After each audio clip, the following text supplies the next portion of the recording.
Que bom que você veio, que bom que nós podemos juntos adorar e louvar ao nosso Deus mais uma vez nesse dia. Este dia que o Senhor fez, e por isso nós devemos nos regozijar e nos alegrar nele. E esse é o dia separado para o culto a Deus. E é um privilégio para nós estarmos aqui reunidos em comunhão. Também queremos saudar aqueles nossos queridos que acompanham e participam deste culto pela internet, desejando a bênção do Senhor sobre a sua vida. Nós somos dirigidos pela palavra de Deus, conforme está registrada na Epístola de Paulo aos Romanos, no capítulo 8. Leremos duas porções deste capítulo de Romanos, a primeira dos versículos 18 até o versículo 30.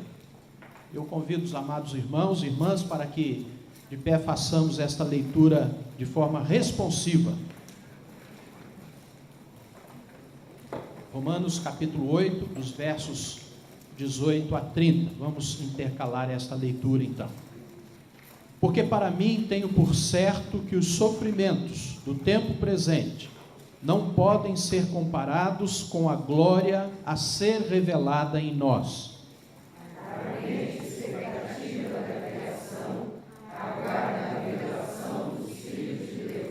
Pois a criação está sujeita à vaidade, não voluntariamente, mas por causa daquele que a sujeitou.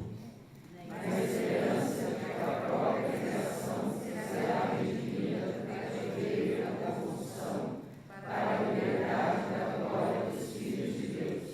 Porque sabemos que toda a criação, a um só tempo, geme e suporta angústias até agora. E não somente ela, mas também nós, que temos as primícias do Espírito, igualmente gememos em nosso íntimo, aguardando a adoção de filhos, a redenção do nosso corpo.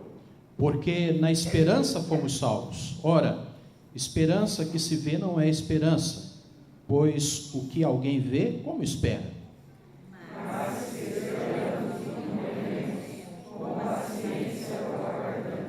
Também o Espírito, semelhantemente, nos assiste em nossa fraqueza, porque não sabemos orar como convém, mas o mesmo Espírito intercede por nós sobremaneira, com gemidos inexprimíveis. E aquele que sonda os corações sabe qual é a mente do Espírito, porque segundo a vontade de Deus é que ele intercede pelos santos. Sabemos que todas as coisas cooperam para o bem daqueles que amam a Deus, daqueles que são chamados segundo o seu propósito. Porquanto aos que antemão conheceu, também os predestinou para serem conformes à imagem de seu Filho, a fim de que ele seja o primogênito entre muitos irmãos. E aos que predestinou, a esses também chamou. E aos que chamou, a esses também justificou. E aos que justificou, a esses também glorificou. Quantos privilégios, queridos irmãos, especialmente para esse culto, a assistência do Espírito Santo, para o adorarmos como convém, porque nós não sabemos nem orar como convém, mas o Espírito nos assiste nesta hora e nesse momento. Então nós vamos orar, vamos falar com o nosso Deus. Eu vou pedir ao nosso irmão Reverendo Sebastião Júnior, para que nos dirija a Deus nesta palavra de oração. Aqui atrás, Sebastião, você pode. Vamos falar com Deus em oração, dando graças por podermos estar aqui juntos. Bondoso Deus, nós louvamos e bendizemos o Teu nome, pelo grande privilégio que temos de estarmos juntos em Sua casa, bendizendo e louvando a Ti, Pai. Obrigado porque nós podemos rever irmãos e irmãs queridos, irmãos e irmãs que professam a mesma fé, Pai. Mas obrigado pelo privilégio maior de poder abrir a Sua palavra e compreender, Pai, que apesar de sofrimentos que podemos ter, nós temos absoluta certeza que a glória que há de ser revelada, Pai, em nossas vidas será maravilhosa, Pai. Obrigado porque neste momento de culto nós podemos reconhecer quem o Senhor é e glorificar e santificar o Teu nome. Permita, Pai, que cada uma das partes deste momento sejam direcionadas somente para o Teu louvor, Tua honra e Tua glória. Em nome de Cristo que oramos. Amém. Amém. Vamos, por causa disso, louvar ao Senhor cantando Nós Te Louvamos, ó Senhor Jesus.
Antes de nos assentarmos, vamos ver quem Deus nos deu o privilégio de estarmos ao lado hoje, nesta noite, para louvar o Senhor.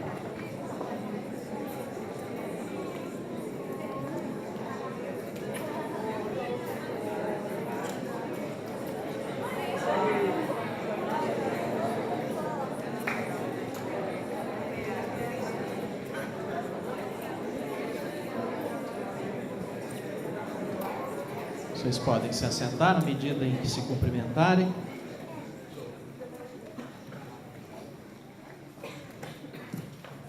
E nós voltamos os nossos olhos novamente para a palavra de Deus, para ouvirmos o que Ele nos diz por meio dela, e que é maravilhoso, as provas e a certeza do amor de Deus.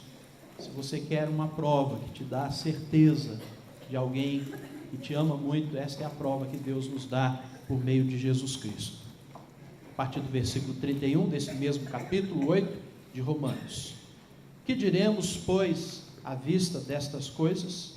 Se Deus é por nós, quem será contra nós?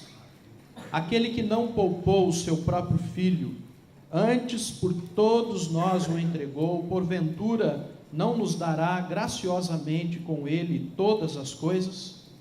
Quem intentará acusação contra os eleitos de Deus? É Deus quem os justifica. Quem os condenará? É Cristo Jesus quem morreu, ou antes quem ressuscitou, o qual está à direita de Deus e também intercede por nós. Quem nos separará do amor de Cristo? Será tribulação, ou angústia, ou perseguição, ou fome, ou nudez, ou perigo, ou espada? Como está escrito: por amor de ti somos entregues à morte o dia todo. Fomos considerados como ovelhas para o matadouro. Em todas estas coisas, porém, somos mais que vencedores por meio daquele que nos amou. porque eu estou bem certo de que nem a morte, nem a vida, nem os anjos, nem os principados, nem as coisas do presente, nem do porvir, nem os poderes, nem a altura, nem a profundidade, nem qualquer outra criatura poderá separar-nos do amor de Deus que está em Cristo Jesus, o nosso Senhor. Amém, irmãos?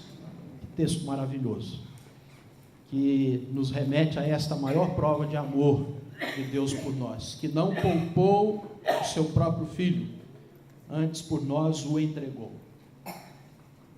E a argumentação de Paulo aqui é a seguinte: se ele já nos deu o maior, que é o seu Filho, porventura não nos dará graciosamente com ele todas as coisas que necessitamos e que precisamos? Esse é o momento no culto em que nós nos recolhemos a uma oração pessoal, particular, aonde, orientados pela palavra de Deus, sabemos que Deus não poupou o seu Filho, antes o entregou para nos salvar. Nós devemos confessar a Ele, então, as nossas faltas. Nós devemos confessar a Ele os nossos pecados, porque há provisão no sangue de Jesus Cristo para a purificação de todos os nossos pecados. E também de intercessão por aqueles que estão sofrendo, por aqueles que estão necessitados da bênção do Senhor, sabendo que Ele nos dará graciosamente todas as coisas que pedimos segundo a sua vontade. Vamos então, nesta hora, nos recolher a esse momento de oração silenciosa, e depois de alguns instantes nós vamos falar com Deus em oração.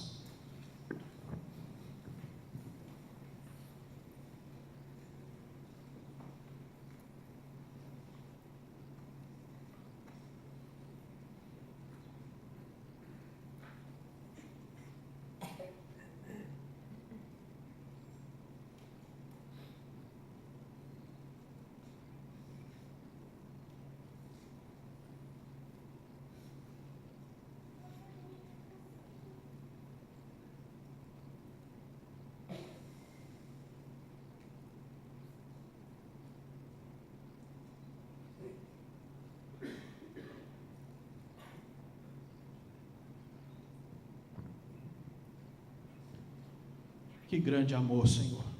Amor que, conforme diz o profeta, nos faz corar de vergonha diante de tamanha prova, Senhor. Não somos merecedores. Obrigado, porque o Senhor não poupou o seu próprio Filho, antes por nós o entregou. Que graça imerecida, ó Deus, esta, que nos faz nos humilharmos na Tua presença e humildemente rogar ao Senhor que o Senhor nos perdoe, porque muitas vezes temos nos portado tão indiferentes a este grande privilégio, a esta grande bênção que recebemos em Cristo Jesus. Perdoa-nos, ó Pai, fortalece a nossa fé, fortalece o nosso amor por Ti, e que esta experiência, ó Deus, possa transformar dia a dia a nossa vida. Colocamos diante do Senhor também as nossas necessidades, porque também reconhecemos, ó Deus, que sem Ti nós nada somos, nada podemos fazer, ó Deus, e por isso precisamos do Senhor, precisamos da Tua graça, Senhor, do Teu poder, para curar aqueles que estão enfermos, Senhor, passando por provações e lutas na sua enfermidade, aqueles que estão precisando do consolo do Teu Santo Espírito, por perdas, ó Deus, de entes queridos. Precisamos, Senhor, da Tua bênção para aqueles que têm passado por provações nos relacionamentos, ó Deus, na família, por aqueles, ó Deus, que estão passando privações por causa ainda da crise que assola o nosso país, das nossas necessidades, ó Deus. Continuamos a clamar a Ti, Senhor, para que o Senhor venha e visite a nossa nação, visite o Teu povo, ó Deus, supra as nossas necessidades. Clamamos a Ti, Senhor. Obrigado, Senhor, por algumas melhoras que já percebemos, entendemos que são dádivas das Tuas mãos, ó Deus, mas Te pedimos, Senhor, que o Senhor faça chover chuvas de bênçãos copiosas sobre a nossa nação. Rogamos ao Senhor também pela Tua igreja espalhada pela face da terra, particularmente pela nossa igreja aqui nesta localidade, Senhor. para que possa cumprir a missão que o Senhor tem nos concedido. E rogamos por aqueles irmãos e irmãs que em lugares longínquos, ó Deus, em lugares perigosos para se pregar o Teu Evangelho, ó Deus, tem anunciado com destemor, com intrepidez, Senhor, a Tua palavra. Pedimos que o Senhor guarde, que o Senhor proteja, Senhor, os Teus servos e o Teu povo, Senhor, nos lugares mais difíceis, Senhor, que temos tomado conhecimento. E te pedimos, ó Deus, que a Tua igreja possa continuar fiel na oração, na contribuição e no auxílio a esses irmãos. E que ao mesmo tempo, Senhor, olhemos para a nossa cidade, para as suas necessidades, ó Deus, por aquelas famílias que estão ao nosso redor e que precisam da salvação em Cristo Jesus. Esta é a nossa oração, Senhor, que te fazemos, não porque merecemos algo, Senhor, mas pelos méritos de Cristo Jesus, no nome sublime de quem nós oramos. Amém, Senhor. Amém. Nós vamos continuar adorando e louvando ao nosso Deus com cânticos espirituais. Nós convidamos nosso grupo de jovens e adolescentes para estarem nesta hora nos conduzindo. Vamos nos colocar de pé para juntos então estarmos louvando ao nosso Deus.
o rei Davi dirigiu esta oração, que está registrado no primeiro livro de Crônicas, no capítulo 29, a partir do versículo 10, no momento de consagração de ofertas para a construção do templo.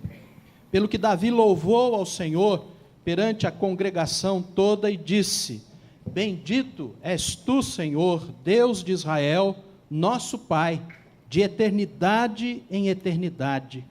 Teu, Senhor, é o poder, a grandeza, a honra, a vitória e a majestade, porque teu é tudo quanto há nos céus e na terra.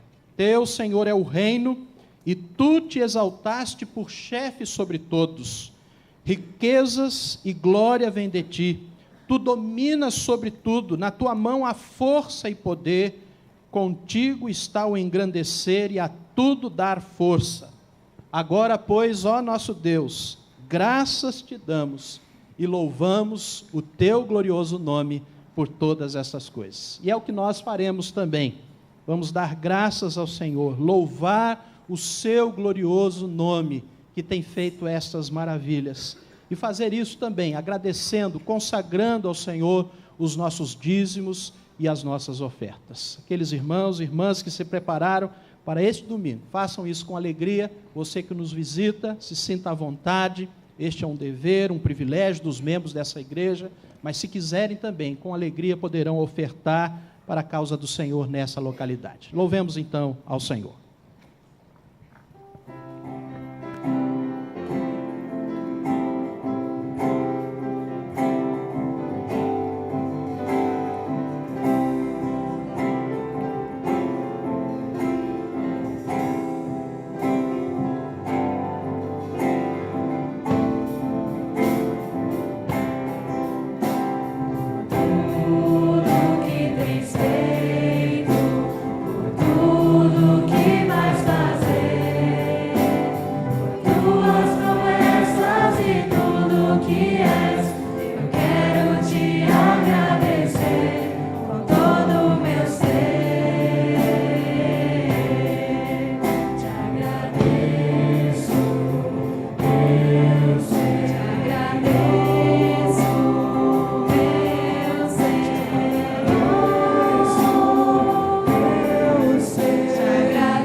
Temos uma mensagem para as crianças que estão conosco hoje.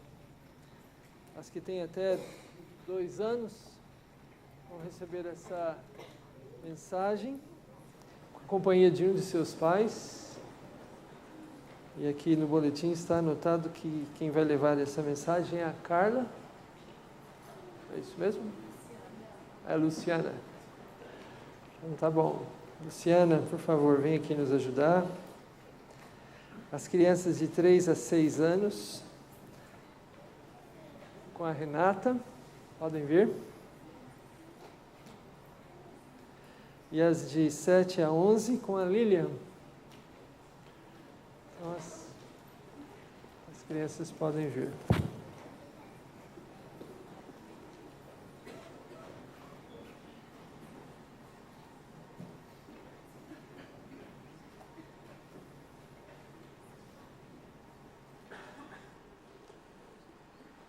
Vamos orar a Deus. Eu vou pedir para o Geraldo nos conduzir, por favor, Geraldo. Senhor, grande Deus, sempre louvado seja o seu nome. Continue nos cuidando, nos abençoando, como o Senhor tem nos feito. Muito obrigado por esses dízimos e ofertas que o Senhor aceite de coração.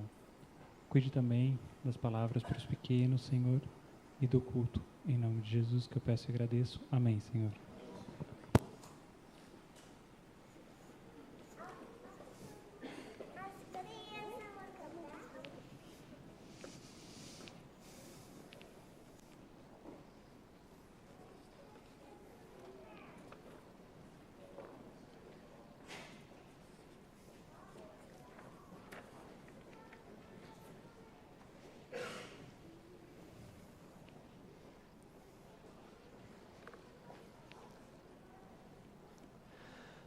Vamos voltar a abrir as nossas Bíblias nesse texto que temos lido aqui no culto, Romanos 8.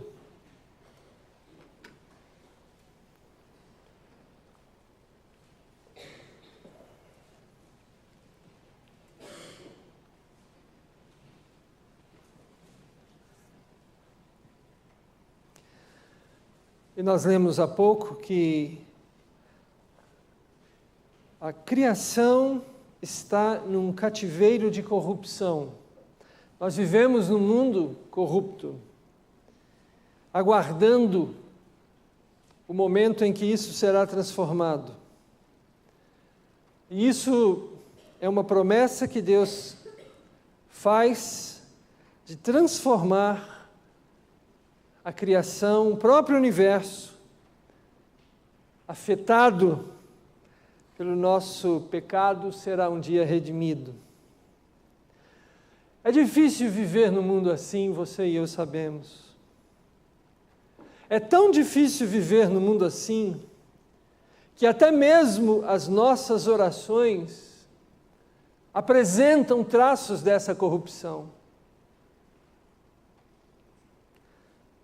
Versículo 26, nós lemos: porque não sabemos orar como convém.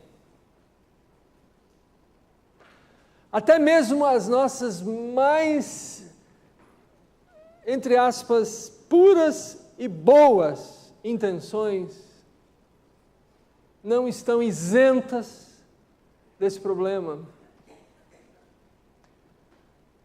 Os nossos objetivos mais nobres não estão livres dessa corrupção. Mas nós que cremos em Deus podemos perceber isso. Temos essa sensibilidade que Deus nos dá.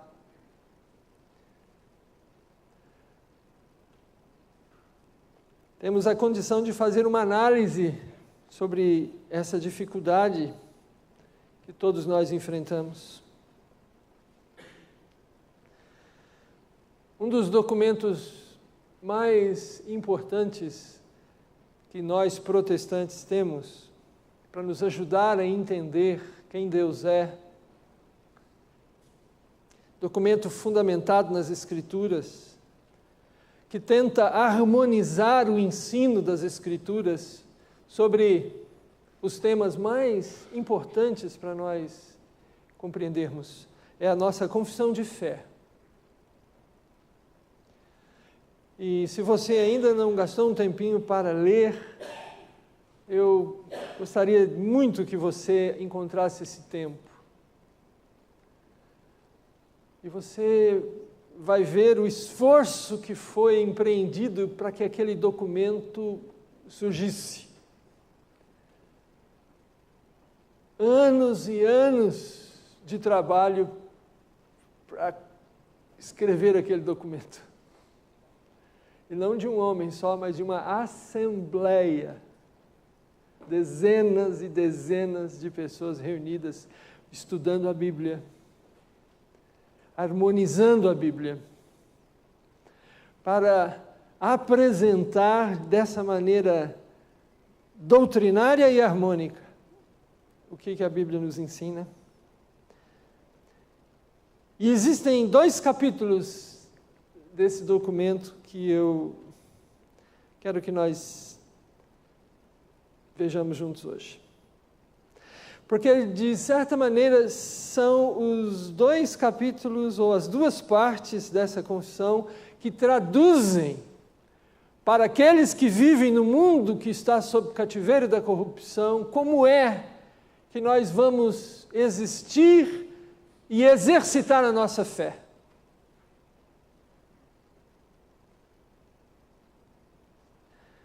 O capítulo que fala sobre a perseverança dos santos e o capítulo que fala da certeza da graça e da salvação. Está aí no seu boletim, se você puder dar atenção a ele agora, por favor. Esses 2 capítulos, ou essas 2 partes, têm me ajudado muito a me entender e a entender também os meus irmãos e as minhas irmãs. Por isso é que eu vou gastar esse tempo aqui com vocês, juntos, para revermos isso, ou talvez para alguém aqui pela primeira vez.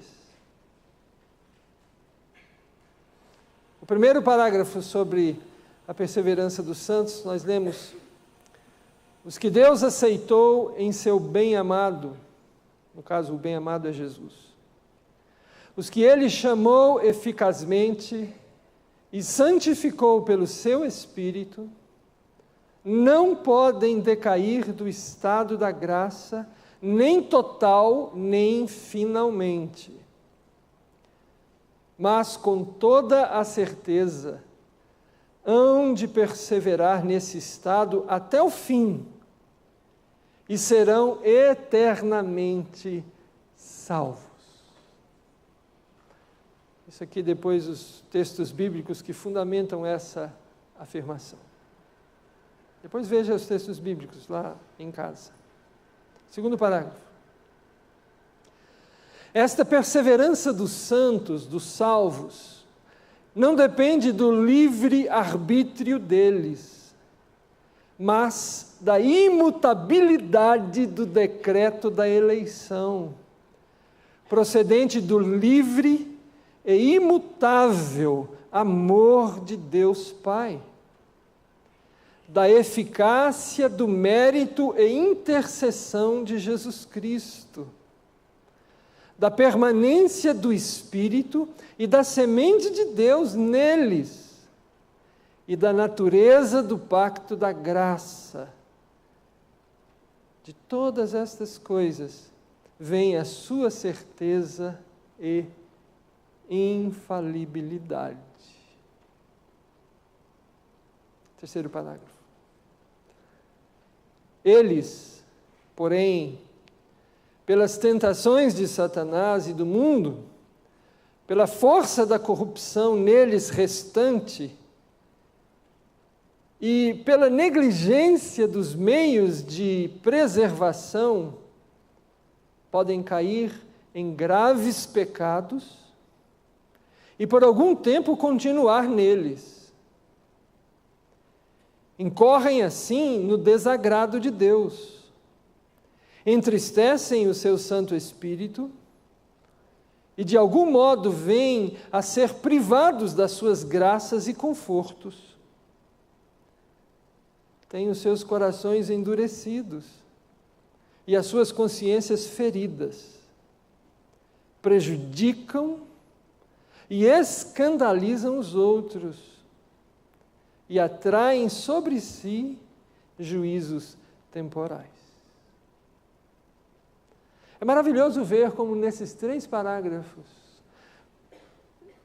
você consegue entender harmonicamente o que a Bíblia ensina sobre a certeza que não está em nós, mas está em Deus, de que aqueles que Deus ama e salva serão definitivamente salvos.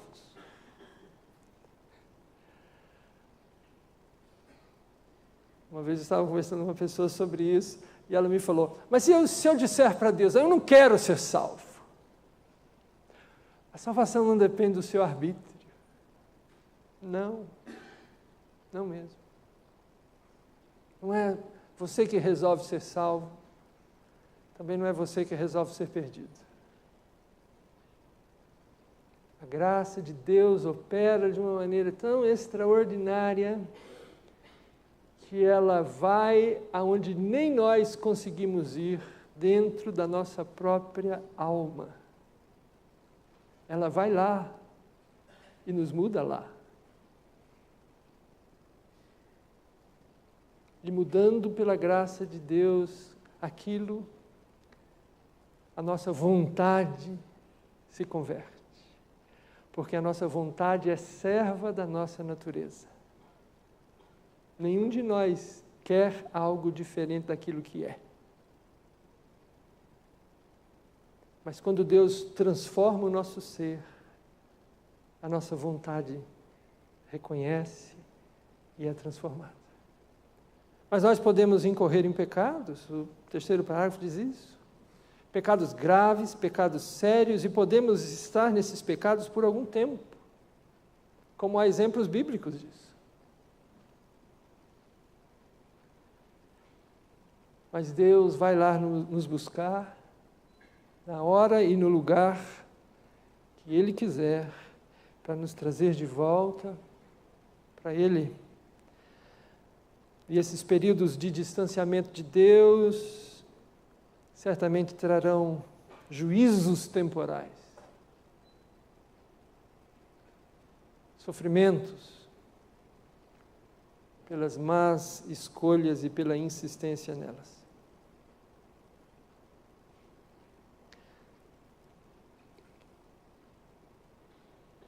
O segundo capítulo aqui que eu separei para nós relembrarmos, fala sobre a certeza da graça e da salvação.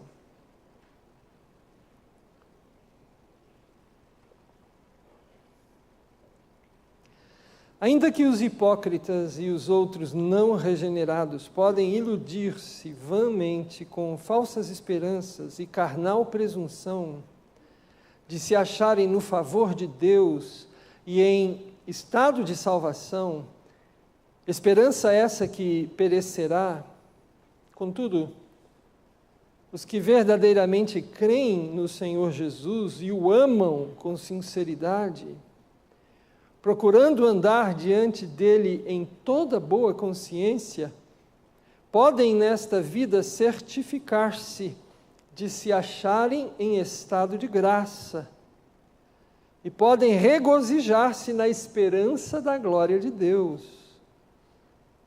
Nessa esperança que nunca os envergonhará.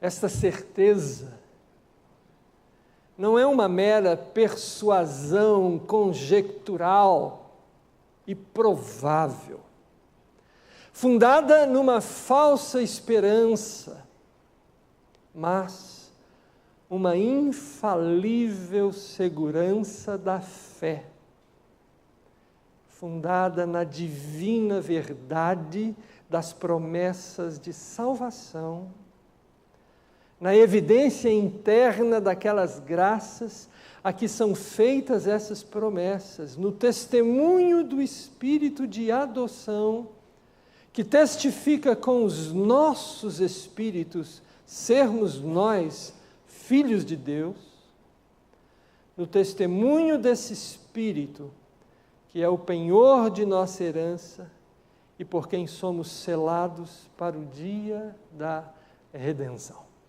Maravilha isso. Não depende da sua conjectura. Depende do que Deus faz. E permaneceremos firmes na graça dele.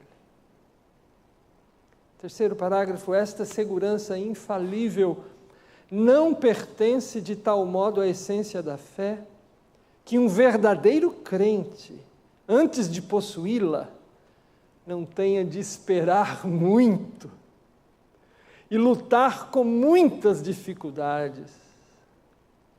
Contudo, sendo pelo Espírito habilitado a conhecer as coisas que lhe são livremente dadas por Deus, ele pode alcançá-la, sem revelação extraordinária, no devido uso dos meios ordinários. E quando a confissão fala sobre meios ordinários, ela está falando sobre a leitura proveitosa das Escrituras, a oração e a comunhão dos santos, a vida entre o povo de Deus. Esses são os meios ordinários, além dos sacramentos. É, pois, dever de todo fiel fazer toda a diligência para tornar certas a sua vocação e eleição, a fim de, por esse modo, seja o seu coração no Espírito Santo confirmado em paz e gozo, em amor e gratidão para com Deus, e em firmeza e alegria nos deveres da obediência, que são frutos próprios dessa segurança.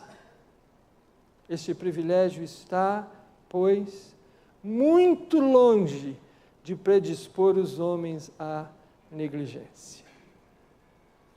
A certeza da graça é algo que nós vamos adquirindo à medida que nós vamos vivendo pela fé. Não precisa de uma revelação extraordinária, mas é algo que você, com a sua experiência cotidiana de andar com Jesus Cristo, vai conhecendo e experimentando. Quarto parágrafo: por diversos modos podem os crentes ter a sua segurança de salvação abalada, diminuída e interrompida, negligenciando a conservação dela, caindo em algum pecado especial que fira a consciência e entristeça o Espírito Santo, cedendo a fortes e repentinas tentações, retirando Deus a luz do seu rosto e permitindo que andem em trevas, e não tenham luz mesmo os que temem. Contudo, eles nunca ficam inteiramente privados daquela semente de Deus e da vida da fé, daquele amor a Cristo e aos irmãos, daquela sinceridade de coração e consciência do dever. Dessas bênçãos, a certeza da salvação poderá, no tempo próprio, ser restaurada pela operação do Espírito. E por meio delas, eles são, no entanto, suportados para não caírem no desespero absoluto. Eu acho esse texto maravilhoso, porque esse texto é o meu retrato. É o retrato das minhas perguntas, do meu relacionamento com Deus. É o retrato do drama, dos altos e baixos que eu vivo e que eu vejo que os meus irmãos e irmãs também vivem. Tudo biblicamente fundamentado. Por isso, aqui quando vimos em Romanos, não sabemos orar, porque nós estamos vivendo nessas oscilações o tempo inteiro, de um mundo que está corrompido, e nós também. Mas ao mesmo tempo que você lê aqui em Romanos capítulo 8, não sabemos orar, nós chegamos no versículo 28 e encontramos essa afirmação: sabemos que.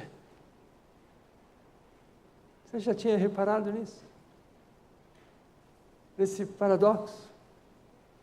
Essas duas afirmações diferentes, mas igualmente verdadeiras. Sabemos que. E o que sabemos? Sabemos que, como o conjunto nos ajudou a expressar no primeiro cântico que eles nos ajudaram a cantar, sabemos que Deus está trabalhando em todas as circunstâncias e acontecimentos da nossa vida. Todos. E não há um só acontecimento ou uma só circunstância da nossa vida que Deus não esteja trabalhando. Mas até quando eu saio de casa para comprar um pãozinho e volto para casa, até ali. Nas pequenas ações, nas ações que a gente nem se lembra delas, são tão rotineiras e estamos acostumados tanto a elas, até naquelas grandes ações, aqueles grandes momentos da nossa vida, Deus está operando sempre, em todas as circunstâncias e em todos os acontecimentos da nossa vida, diz o versículo 28, todas as coisas. E o que mais sabemos? Sabemos que todas as coisas manifestam essa operação de Deus e cooperam para o nosso bem. Isso também nós sabemos. Até mesmo aquelas coisas que nos fazem chorar, sofrer, que nos trazem perplexidade, até elas. Essas coisas, segundo o propósito de Deus, que é a terceira coisa que nós sabemos, porque Deus tem um propósito. Deus tem um propósito perfeito. E esse propósito perfeito é completo, porque você vê que nos versículos 29 e 30, nós encontramos esse propósito extraordinário condensado aqui, nesses 2 versículos. Porquanto aos que de antemão conheceu, também os predestinou para serem conformes à imagem de seu Filho, a fim de que ele seja o primogênito entre muitos irmãos. E aos que predestinou, a esses também chamou, e aos que chamou, a esses também justificou, e aos que justificou, a esses também glorificou. Você reparou qual é o tempo desses verbos? Todos os verbos estão no nosso passado. Isso está resolvido. Deus já resolveu. Isso não está aberto à discussão. Isso não é uma possibilidade. Os verbos estão no passado. Todo o propósito de Deus já está concretizado. Todo ele. Nós não temos condição de perceber isso, porque nós somos seres de tempo e espaço, nós temos os nossos limites, a corrupção atrapalha demais. Mas Deus está fora do tempo, fora do espaço, vê todas as coisas e concedeu ao apóstolo Paulo a percepção disso. E ele escreveu isso. Aliás, é muito interessante depois você pensar na pessoa que escreveu essas palavras. E na vida que ele viveu. Como ele andou longe de Deus, apesar de pensar estar tão perto de Deus. E depois que Deus o encontrou, que Deus o transformou, quanta coisa ele viveu. quanta alegria ele teve, mas também quanto sofrimento. Sofrimento psicológico, que ele mesmo fala, sofrimento físico, mas sempre convicto de que a vida dele estava dentro do propósito de Deus, não dos propósitos dele, do propósito singular de Deus.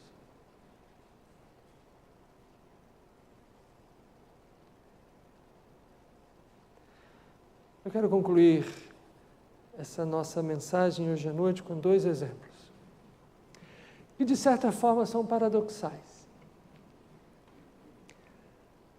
E qualquer leitor da Bíblia sincero, honesto, sim, maravilha com os exemplos da Bíblia.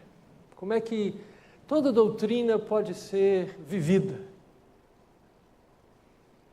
Todos os conceitos podem ser traduzidos na experiência do dia a dia.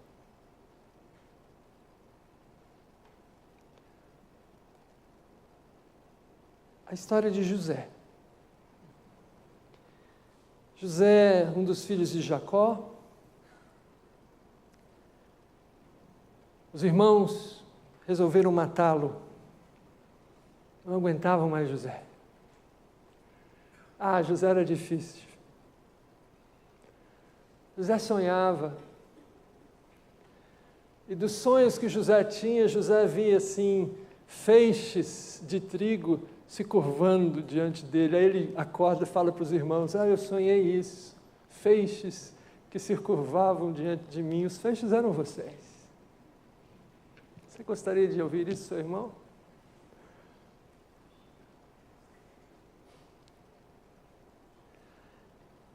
José aprontou tanto que os irmãos resolveram, vamos matar esse homem. Porque para nós não dá mais aguentar isso aí.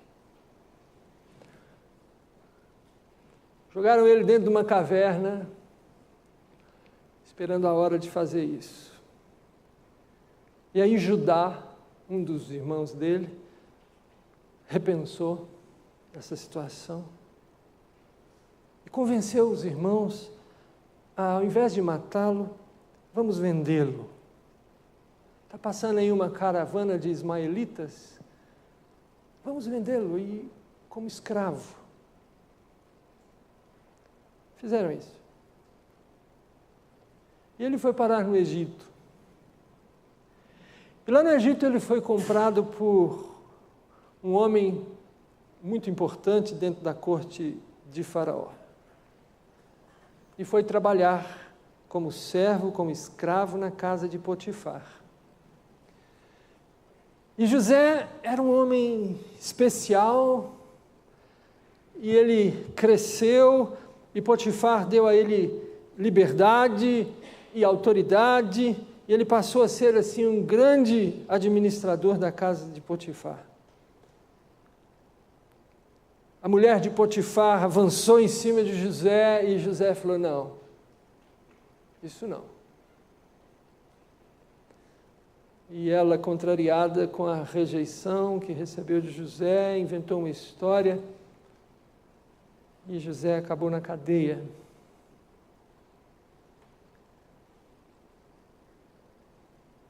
E José passa tanto tempo na cadeia, faz amizades na cadeia, e dentro da cadeia, ou na cadeia, ele se torna administrador dos assuntos da cadeia. Gosto muito do versículo 23 do capítulo 39, que retrata a vida de José na cadeia. E nenhum cuidado tinha o carcereiro de todas as coisas que estavam nas mãos de José, porque o Senhor era com ele. E tudo que ele fazia, o Senhor prosperava. Se você fosse diretor de uma cadeia dessa, você ia querer um preso como aquele.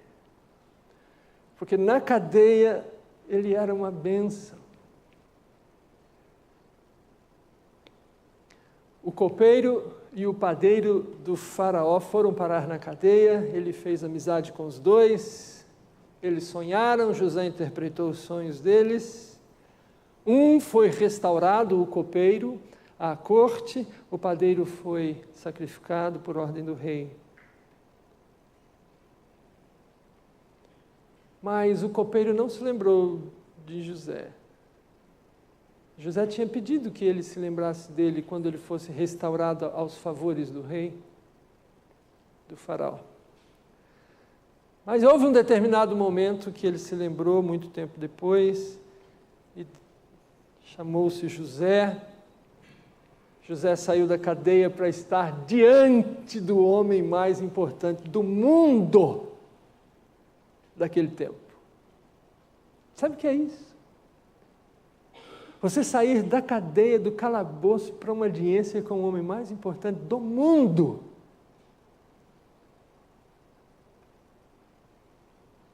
Eu tive um professor que ele gostava muito de fazer conexões entre o Antigo e o Novo Testamento, e ele me ensinou uma coisa interessante. Ele falou: José é um tipo do que aconteceu com Jesus Cristo. Foi colocado no túmulo e saiu de lá como o homem mais importante do mundo. Ele gostava de fazer essas conexões.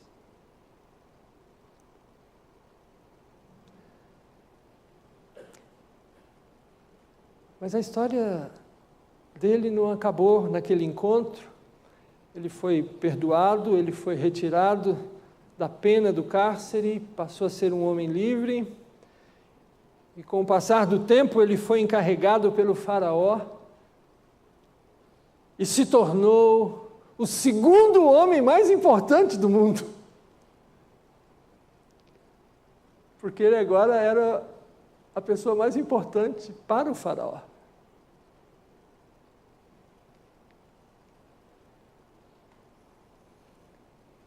Mas essa história dele também não acabou ali, porque a gente já... História de sucesso, né?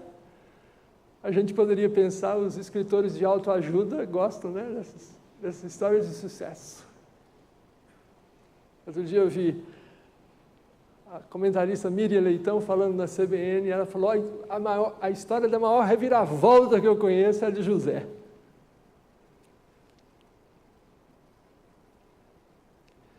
Mas se a história de José terminasse aqui, ela não teria muito para nos ensinar. Não mesmo.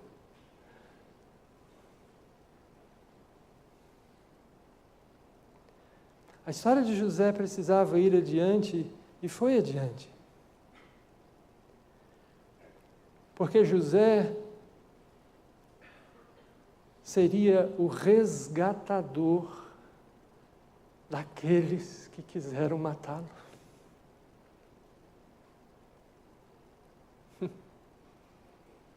Dos seus irmãos, que um dia quiseram tirar-lhe a vida.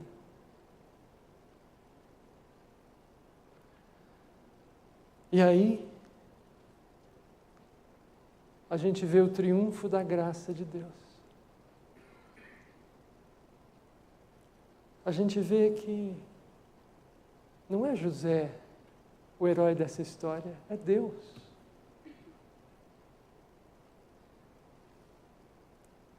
É Deus que permitiu que José passasse todo aquele sofrimento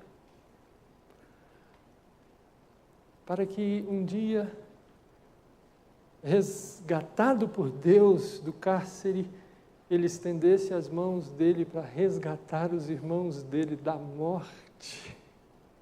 Os irmãos que quiseram matá-lo iam morrer de fome.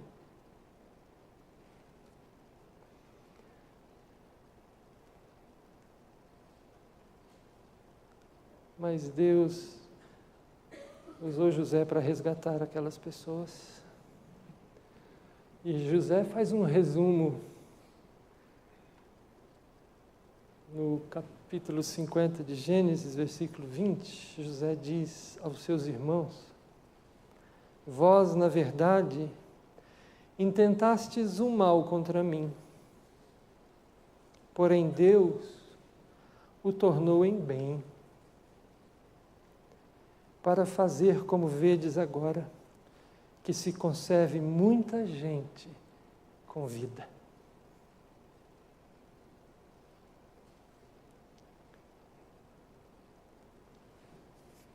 Então José nos ensina que Deus é quem nos preserva e que a nossa perseverança é resultado do amor que Deus tem por nós. E se Deus nos jogar numa cadeia, Deus não vai nos esquecer nela, como o copeiro esqueceu de José por um tempo. Deus não. E se Deus nos jogar numa cadeia, até na cadeia poderemos ser servos de Deus. E se Deus nos tirar da cadeia, poderemos não só continuar sendo servos de Deus, mas resgatar outros.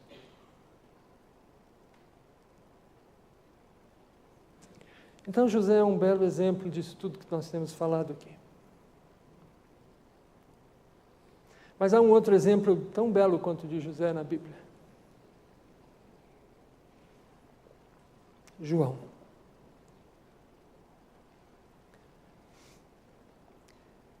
E eu convido você a ver comigo o exemplo de João no Evangelho de Mateus.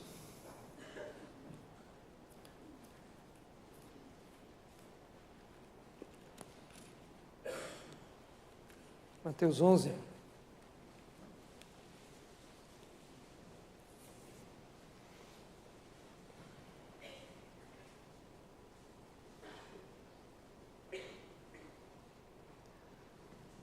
João foi o profeta que anunciou a validade do reino de Deus neste mundo. Esse mundo de corrupções, de impérios humanos, de confusões. Apareceu João no deserto dizendo: arrependei-vos, porque o reino de Deus está próximo. O reino de Deus é verdadeiro. O reino de Deus é maior e é melhor do que os impérios desse mundo. Essa foi a mensagem dele. A mensagem que ele não só criticava os grandes problemas da humanidade, mas ele falava a pessoa. Porque não adianta você ficar preocupado com os grandes problemas da humanidade se você não olhar para você. Por isso ele dizia, a pessoa, você aí, que está me ouvindo, se arrependa. Você aí, se arrependa. E as multidões foram atraídas àquele homem, e ele não só anunciava, como ele também as batizava, marcando assim na vida daquelas pessoas um recomeço da história delas, porque isso aqui era o seu batismo, a marca de um recomeço. Convidou Israel, mas também convidou todo mundo ao arrependimento. E um dia, quando ele estava no seu ofício, aproximou-se dele um galileu, a quem ele reconheceu imediatamente como sendo o Messias prometido por Deus. E quando ele se aproximou, João disse a todos: eis o Cordeiro de Deus, que tira o pecado do mundo, não de Israel apenas, do mundo.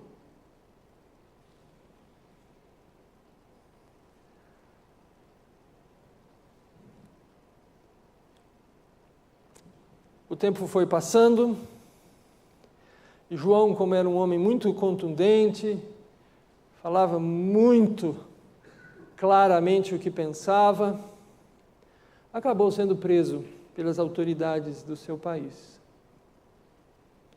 Foi parar também no cárcere, como José, por razões distintas, mas também no cárcere.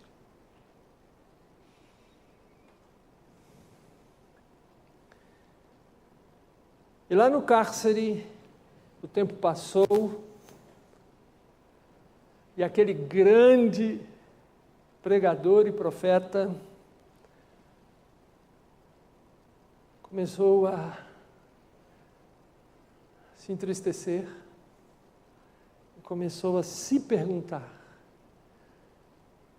se estava no lugar certo, pelas razões certas. E aí nós lemos a partir do versículo 2 de Mateus 11. Quando João ouviu no cárcere falar das obras de Cristo, mandou por seus discípulos perguntar-lhe: És tu aquele que estava para vir, ou havemos de esperar outro? E Jesus respondendo disse-lhes: Ide e anunciai a João o que estáis ouvindo e vendo. Os cegos veem, os coxos andam, os leprosos são purificados, os surdos ouvem, os mortos são ressuscitados, e aos pobres está sendo pregado o Evangelho. E bem-aventurado é aquele que não achar em mim motivo de tropeço. Essa foi a resposta que Jesus mandou que os discípulos levassem para João, que estava em crise, que estava querendo uma prova, se ele tinha acertado mesmo, se ele tinha batizado o Messias verdadeiro.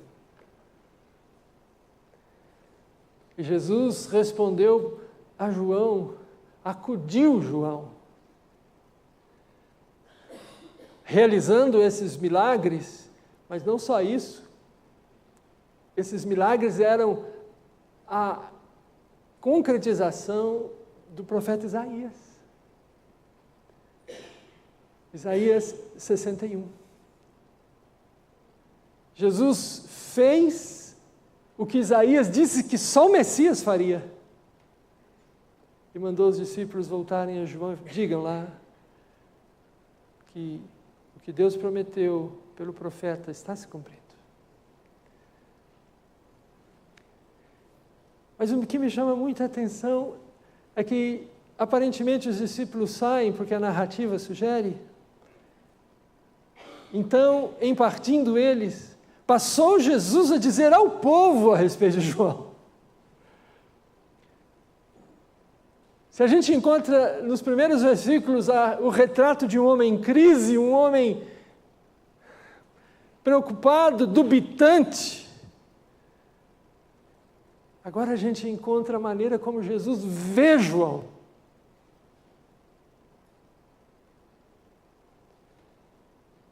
Então Jesus passou a dizer ao povo a respeito de João: que saístes a ver no deserto? Um caniço agitado pelo vento? Sim, que saístes a ver? Um homem vestido de roupas finas?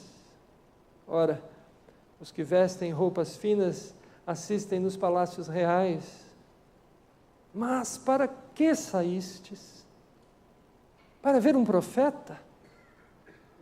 Sim, eu vos digo, e muito mais que profeta. Este é de quem está escrito: eis aí eu envio diante da tua face o meu mensageiro, o qual preparará o teu caminho diante de ti. Em verdade vos digo, entre os nascidos de mulher, ninguém apareceu maior do que João Batista. Mas o menor no reino dos céus é maior do que ele.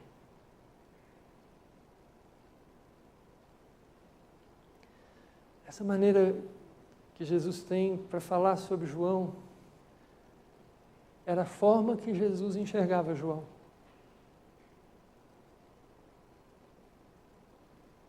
João se enxergava em crise,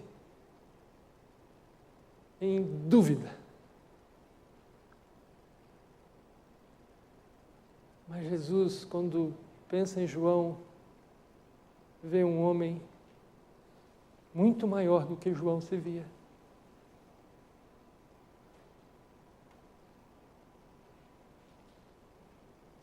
É assim que Deus nos vê os filhos e as filhas dele. Porque no reino dos céus, o menor é maior do que ele. Quando a graça de Deus opera em nossas vidas, Deus nos coloca numa nova situação, e nessa nova situação nós aprenderemos a viver ou a reviver. E ainda que a gente escorregue, duvide, sofra, sabemos que.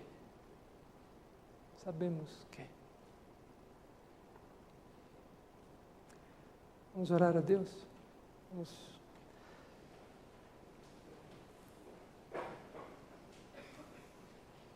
Convido você a falar com Deus sobre a sua vida, avaliando e colocando sua vida na presença de Deus.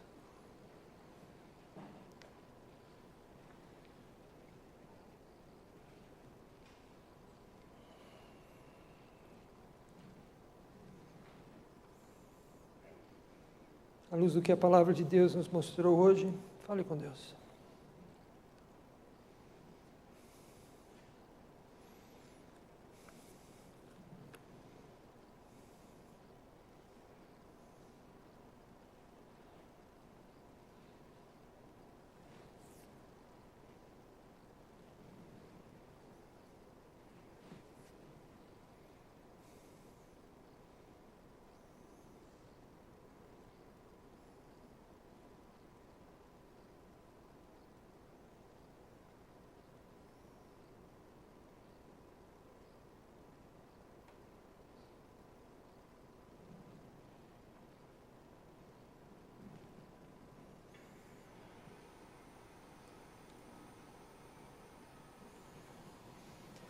Pai, nessa noite, o Senhor nos trouxe aqui e nos agraciou com a presença do Senhor.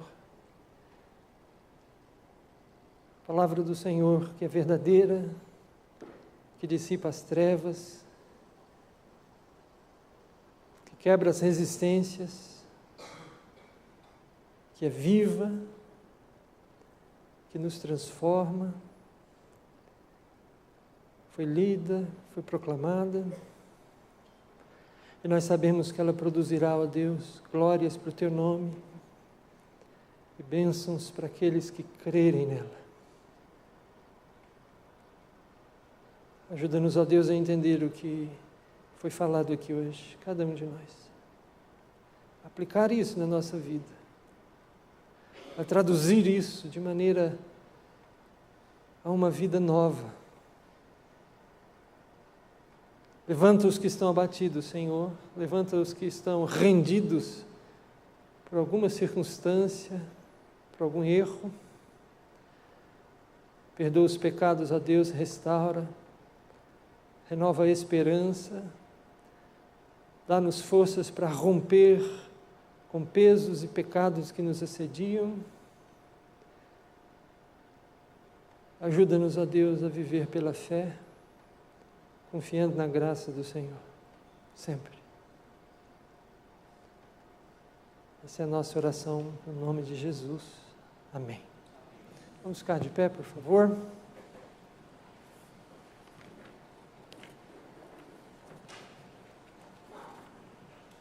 Após a bênção, nós vamos unir novamente nossas vozes e celebrar a nossa fé, cantando esse último hino. Receber a bênção. Que o Senhor te abençoe e te guarde, que o Senhor faça resplandecer sobre ti o seu rosto, que Ele tenha misericórdia de ti e te dê a paz. Que a graça do Senhor Jesus, que o amor de Deus o Pai e que a comunhão do Espírito Santo repouse e permaneça assim sobre a casa de Deus, agora e sempre. Amém.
gostaríamos de saber se há alguém que está aqui com a gente hoje à noite, que está nos visitando.